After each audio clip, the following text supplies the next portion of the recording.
Hey guys, This is Ruby, and Nicole. and you're listening to She's All That.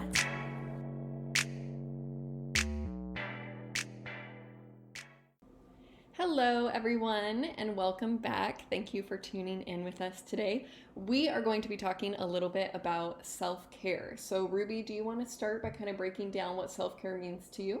No, yeah. So self-care, it literally is just caring for yourself, taking steps that allow you to focus on yourself and to take care of who you are. You want to build a life that you don't need to regularly escape from. So I kind of think of it as a lot of the time lately we've been saying like, oh, self-care is such a selfish time. But really it's a time for you to just fill your soul and kind of ask yourself what your soul needs in order to be happy.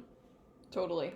And I think a lot of times in media, even just on gifts and stuff, if you type in self-care, it's literally like people with face masks on, or it's like getting massages or relaxing, which I do think is like a form of a self-care, but I also feel like that's such a downplayed and surface level version of self-care. I even would go as far to say that self-care is sometimes doing things that you don't even necessarily want to do, but they're things that you're doing because they're choices that you're making for your long-term wellness. Yes. I think too, the whole face mask massages, that is something that you deserve. I don't think that you need to do those things in order, you're just so stressed out. So I'm gonna just put a face mask on, or I'm gonna go get a massage to escape my reality. I think those are things that you should just do because you enjoy. It's not necessarily a thing that you should do to just escape from your life. That's what I'm saying with the surface level version. It feels like that kind of stuff, like what you were talking about, is such a band-aid. Like it's like putting a band-aid on your life, whereas like true self-care is really digging deep and really becoming your best self and really caring for yourself every day, so that way you can be, I mean, I don't know, I don't want to keep saying best self, but truly, so you can be your best for everyone else and for yourself. Yeah. So we came up with 5 steps to practice self-care that have helped us. And just to let you all know, it doesn't mean that we, go through these 5 steps all the time and we follow them. We are still struggling with this too.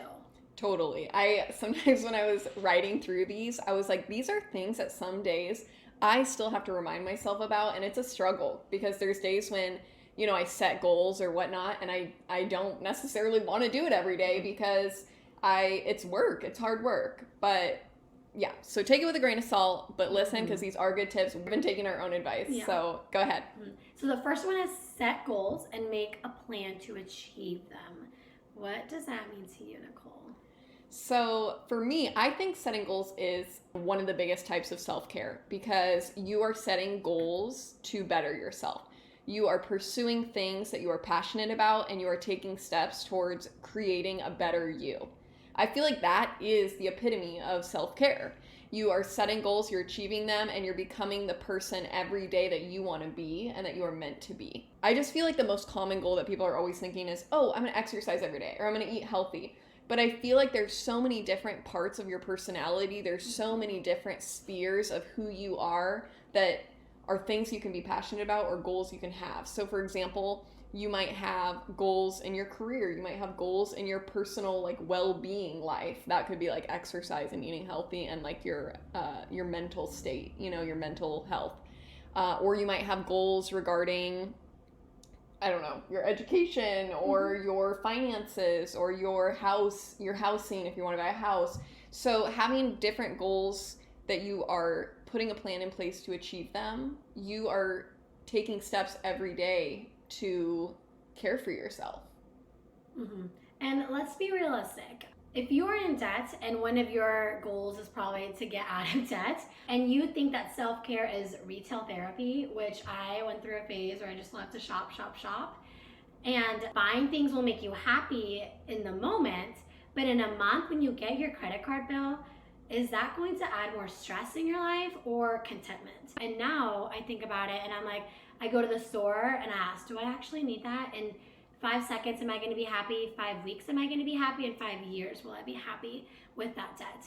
I love that. And something too, I actually, not too long ago, I took a day off work because I never take days off work ever. Even when I'm sick, when I shouldn't go in sometimes, and I do.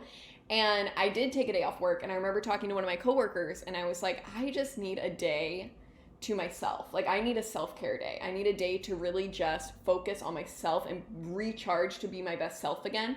And my coworker was like, well, what are you going to do? And I was like, honestly, so if you haven't picked this up yet, we're teachers. So I was like, honestly, I'm going to grade a lot of papers. I'm going to be putting in some stuff for the report cards. And she was like, that's not really self-care. And I was like, honestly, to me, that is, because I'm getting ahead on my workload and I'm going to feel better. Right now, that's what I'm talking about with the things that maybe you don't want to do that right now. Yeah, I don't love writing report cards. I hate it, actually. Mm-hmm. But if I do that now a little bit at a time, that's a version of self-care, because I'm going to love myself later even more because I kept up on it, you know? I agree. I think, too, it's just kind of like having a tank where if you're at 10% and you're just going and going and going and going, you're not going to show up for everybody else really great.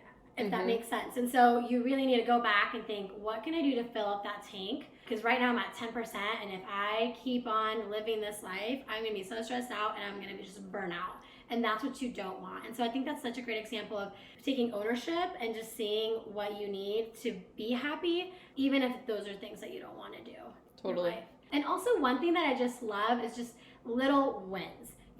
Success isn't just based on your future or once you hit that goal that you've been, trying to reach, and one big accomplishment. You should be succeeding every single day. And during this time of creating podcasts with Nicole, we've been saying a lot of like, oh, this is a little win, because we honestly walked into this and be like, oh, we just got to record, we'll publish it, and boom. I think the hard part was just maybe getting listeners or something. But really, we have learned so much, and it's been a little stressful, and just trying to get the hang of it and creating things and plugging stuff in. What do you think? Oh yeah, absolutely. There were words that I didn't even know existed about megabytes and pixels and and crazy things that I was like, I feel like I'm reading Chinese right now. But every time we figured something out, I wish you guys could have seen it. We were like, heck yeah. Thank you, Jesus. We are amazing. Jesus, you led us to this point and you brought us through. Like, it was like a little over the top, but hey, we celebrated little wins. And I think that's what kept us going. We kept filling up our tank by celebrating achievements, even if they were small. And think about it, those little wins, we need those wins in order to get to the big final goal that we want. And we made a list of all the goals we want for our podcast, and if we didn't have these little wins, we wouldn't have not reached our bigger goals. So absolutely. Yeah. Our second tip for self-care is showing up for yourself. So this really piggybacks off of creating goals. But I really believe that you need to show up for yourself. So set goals and then take the necessary steps to achieve them, even when it's hard, even when you don't want to. So the more that you show up for yourself, I really truly believe the prouder you'll be and the more that you'll grow in your confidence. When you know that you put in work, you chase your goals and so on, you learn to rely on yourself because you trust yourself and you know that you don't quit just when it gets hard. You're consistent. It's the same thing with other people. If you have a friend or just someone that you know that's really flaky, you don't trust that person to show up. I have friends like that where I say, oh, we're supposed to be meeting up on Friday, but they flake out a lot. So I'm just going to assume we're probably not actually going to do anything on Friday. I don't see them in a consistent way. And so I'm not going to rely on that person. You're the same exact way. Really, if you show up for yourself every day and you do things even when it's tough, you're going to grow in your confidence and you're going to trust yourself because you know that you don't quit when it gets hard. I agree. I think too, just us two as friends, something really important is I'm a people person and I love my friends and my family. And I was just telling Nicole about how much what I do for my family that I'm like, wow, I think I'm really overdoing it and I'm doing more than I need to support them. And I'm thinking just like I show up for my friends and my family members and the ones that I love, I need to show up for myself too. And I need to support myself because I am as worthy of the time and effort and of just being shown up for as anyone else in my own life. And I was actually listening to a podcast a while back, and her name is Stephanie Mae Wilson, and she's my absolute favorite. I love her so much. And she was talking about how she got asked to make a list of your most favorite, most important relationships. And I was thinking, I was like, wow, I would put God, my friends, Nicole, my family members, and my relationship with my students, my Sunday school students especially. And then I was like, wow, but I don't even have myself on that list, my relationship with myself. And showing up for yourself is so important because you are in a relationship with yourself. You're doing literally everything. You go grocery shopping, you sleep with, like everything, you're with that person. And so you're with yourself. And so that kind of like changed my perspective of how important it is to show up for myself. I agree. Okay, so the third tip is to walk away from things or people that no longer serve you. So this one I think is pretty self-explanatory. I just truly think don't be friends with people who don't inspire you to be your best self and who don't make you feel like you are your best self. If you are done hanging out with them and you feel like you are just questioning about yourself, that's a sign that probably not a great person to be spending time with or doubting yourself. Yeah, I agree.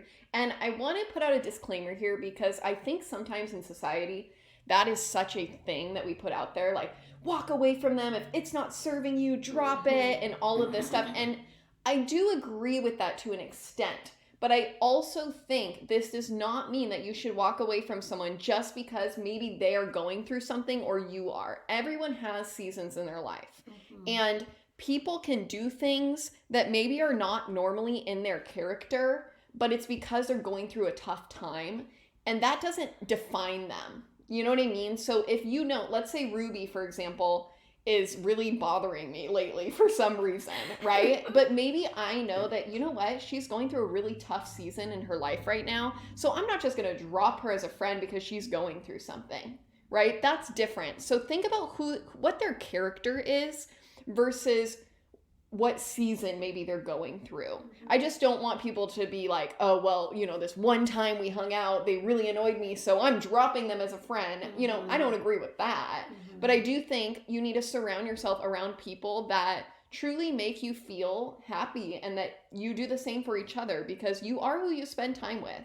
You want to spend time with good people. You want to make sure you have good people in your corner. You want to cultivate good friendships and you want to ask God for good friendships. I've prayed many times for great friends, and I truly can say I have the best friends in the world. Like I've said it so many times, and I'm like, I don't care who you are, your friends are probably not as good as mine. Like, I don't mean it to be like, ooh, but truly, that is one thing I have prayed for so much, and friendships and having good people on your team is amazing. I have also prayed for friendships, and there's been seasons in my life where I just think back and I'm praying and I'm like, God, please just bring a good Christian friend who just inspires me and just supports me. And God has always provided the friends I needed during that time in my life. And I've told this to Nicole before, but if I met Nicole a couple months before, I don't think me and Nicole would be as close or we would have as beautiful relationship that we have right now because I just wasn't my best self. I was so sad. I was struggling. I was just getting out of a relationship. I didn't know how to love myself or how to make myself happy. I was dependent on my ex-boyfriend. And so I'm so glad that when I did start praying, God brought Nicole into my life the moment that I actually needed her, and we would be able to support each other, and it wasn't just going to be a one-sided relationship. And I think for that, like our God is a God of details. He knows that. And so if you ask for things, he's always listening. And he's a God of details and a God of timing. So I just love that. That's such like a testimony. Yeah. I'm also a relationship-y person. I think you are too. You know, we love relationships, we love people. And there has been times in my life where I had to walk away from friendships because they weren't serving me. And that was so difficult for me because I loved them and I cared about them and I just cherished those memories so much. But those friendships, they were asking more from me than I could give them. And so during those seasons, I learned that I can still love and I can pray and I can be for someone, but that doesn't necessarily mean that we need to be close. I don't have anything more to add to that because you said it perfectly. Sweet. For sure. So should we move on to number 4?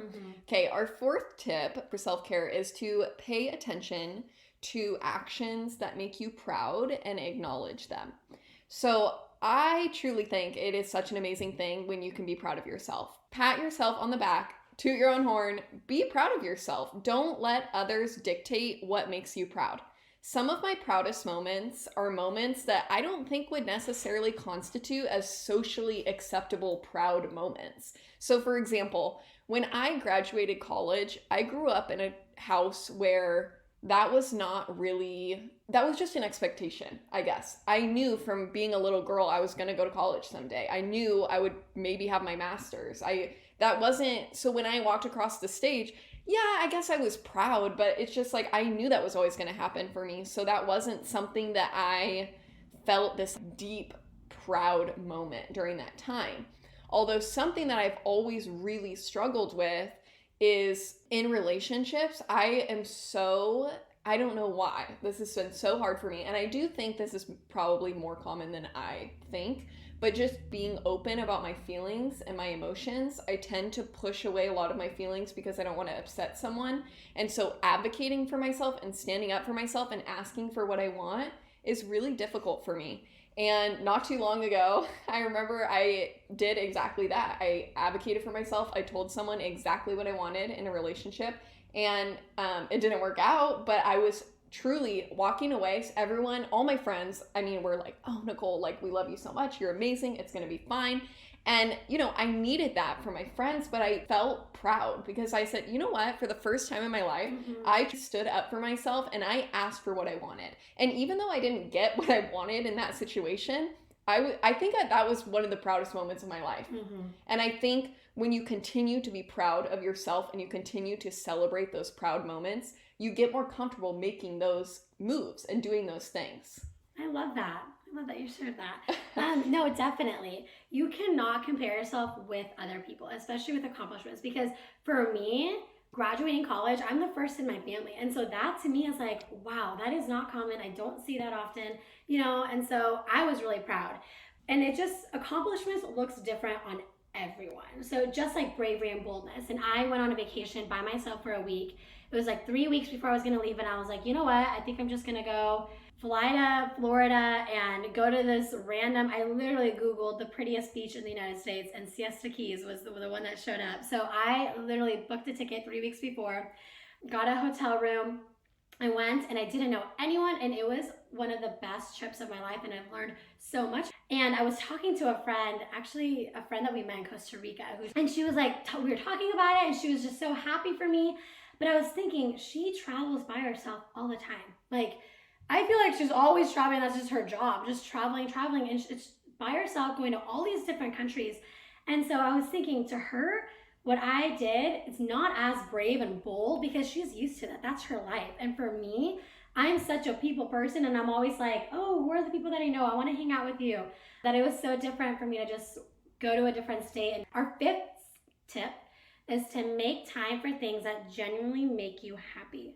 So once again, like this seems like duh, but truly ask yourself, what makes you happy? Make a list and then do those things regularly. I think life is so much about, it is about making goals and it's about working hard, but it's also about having fun and enjoying life. Play hard or work hard, play hard. I remember once when I was student teaching, my CT, who I was student teaching under, she said that to me. She's like, Nicole, work hard, play hard. And I've always thought that, like do things that make you happy, because that's another way of filling back that tank. So what do you think what are some things that you do that help you? Like some things that genuinely make you happy? Okay. One of them is watching sunsets.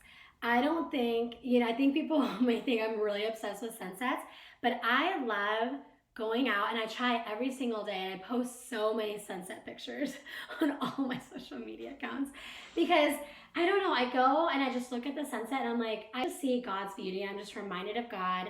It's just crazy that the God who created that sunset and treated me and my friends and my family members, this is one of those like peaceful moments that I love. Another one, so I buy myself flowers once a month. Buying flowers is definitely a personal thing for me, where every single time I wake up and I look at the bouquet of flowers that I bought myself, I'm just reminded of God.